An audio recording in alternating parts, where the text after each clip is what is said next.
Congratulations, Ken. My Thank you God, so are you much. ever good in this movie? Thank you so much. I Did you appreciate that. ever think, you look back at the first one, and what did you have, about 7, 8 minutes in that I think one? less than, yeah, And yeah. then it evolved for number 2, and now, my God, we can't get enough of you. Oh, I mean, seriously, did you ever think when you made that first one what this character was going to do for your career? no, I had no idea. I mean, I knew that it would.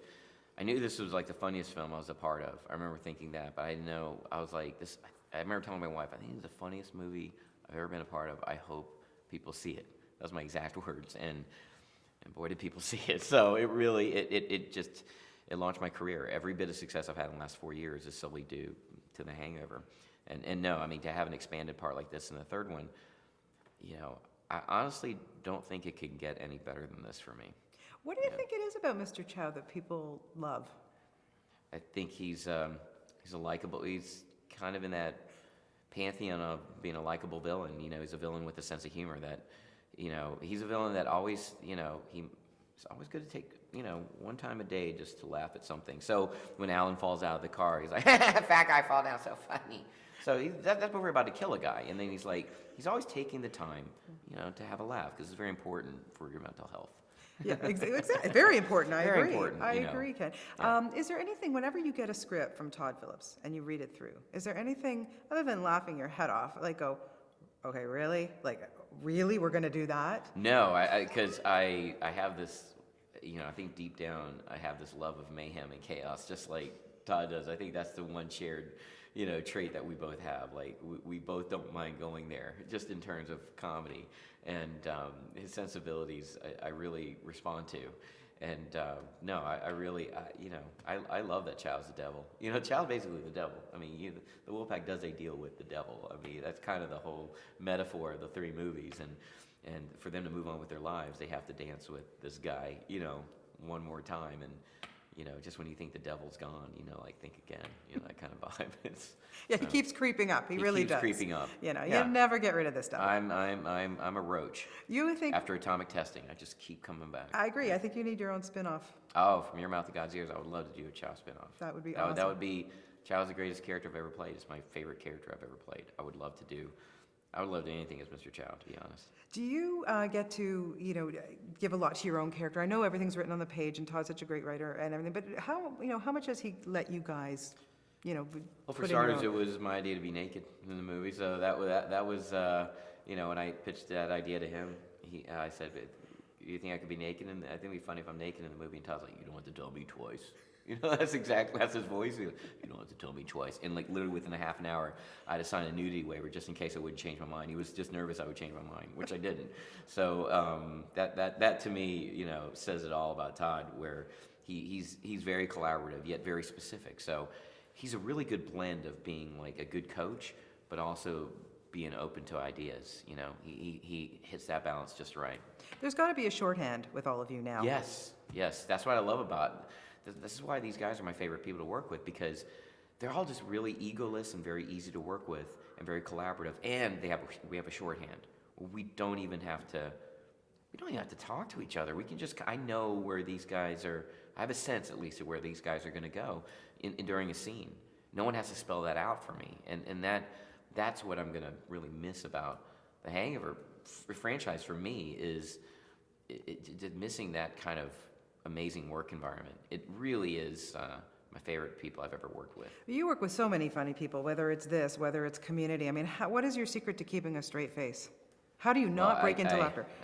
Lately, I haven't. I mean, I think when I first started, I was a bit more uptight. Like in the first Hangover, I never laughed at any, and I kept a straight face. And also, I didn't really know everybody as well. And then by the third movie, I'm maybe a little bit looser, where I'm laughing all the time, and basically anything that Zach Galifianakis does. And I mean, he's the funniest man alive to me. So there are times where he has that spell on me where he doesn't even have to do anything funny. I just laugh at him.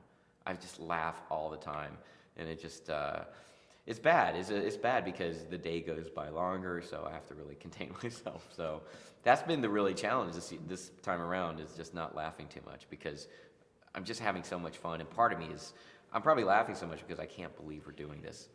It's just like, kind of this exuberant joy. Yeah, I know, can just imagine. that I'm subconsciously expressing. Yeah. Does anything scare you? Did anything scare you in making I have a this fear of film? heights. I have a big fear of heights. So if you've seen with a couple of the set pieces that I did there, I had to do a 30-foot free fall drop. Massive fear of heights. Jack Gill, the stunt coordinator for Hangover 3, really cured me of that fear of heights. I did something in a harness that not many people have done, and that was all due to Jack. Jack was like, he actually told me this. There's only 3 people in the biz that have even attempted what you've done: Tom Cruise, Jason Statham, and Queen Latifah. So apparently, I'm among royalty. So. You really are. That's Yeah, wow. That's a good pedigree to be amongst. That's right, Latifah. Wow, I'm impressed. Yep. Oh, I have to say, I'm not looking for that, but thank you. I'm glad the camera caught that, but I'm not looking for that. Thank I you. am not worthy. I really appreciate it. Did we get that?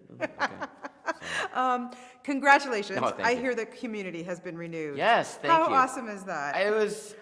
I'm so ecstatic, and again, it's due to the love of the fans, and I know Canada loves Community, and it really is the love of the fans on that show that have brought it back for a 5th year. I mean, I can't, 6 seasons in a movie. I can't believe. I was so pleasantly surprised, and it was all. But I really wasn't surprised because it was really due to the fans' love of the show. Oh, it's a And great show. It really It's is. a great show and great people. It's like, Community is my favorite TV cast. Hangar's my favorite movie cast. It's like, I don't want to do anything else. This is all I want to do. There's no other. I don't have anything else. So you don't want to go back to saving lives? I would love to. I miss my patients actually. I don't miss the hours. I do like. Yeah, I do like my hours. I do like the movie hours better, but I miss the patients dearly. I actually still keep in touch with a lot of them. So, That's great. Yeah, Oh, that's yeah. great. Okay, now I have to ask you quickly because Yeah, I know sure. you have 2 animated films coming out. We Yeah. have Despicable Me 2, which I can't Yes, wait. yes. And also Turbo. Yes. And if you just tell me a little bit about, doing the voiceover process. What do you love about doing that, and how do you come up with, the voice? I don't have to shower. That's great. I don't have to shave, and I don't have to shower. So that's 3 reasons right there. I love doing.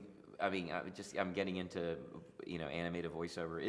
It's great because in my head I'm also doing something for my kids that's something that they can watch and enjoy, and it really is. And I actually love the process. It's very meticulous. It's very you really have to enunciate and get all your syllables down. It's a very exacting. It's an exacting field to do. It's in many ways is very difficult, where you really have to get every cadence down just right or it's not working. So it's fun. It's a lot of fun to do. I love it. Well, it's a lot of fun to Thank always you. to talk to you and to see you Thank and you so everything. much. Keep up the great work, and we Thank can't you. wait to have you in our hometown on Wednesday. I can't wait to be there. Good Can't stuff. wait to go to Toronto. You're Thank you. fantastic, Ken. Always love talking Thank to you. you so Thank you much. so much.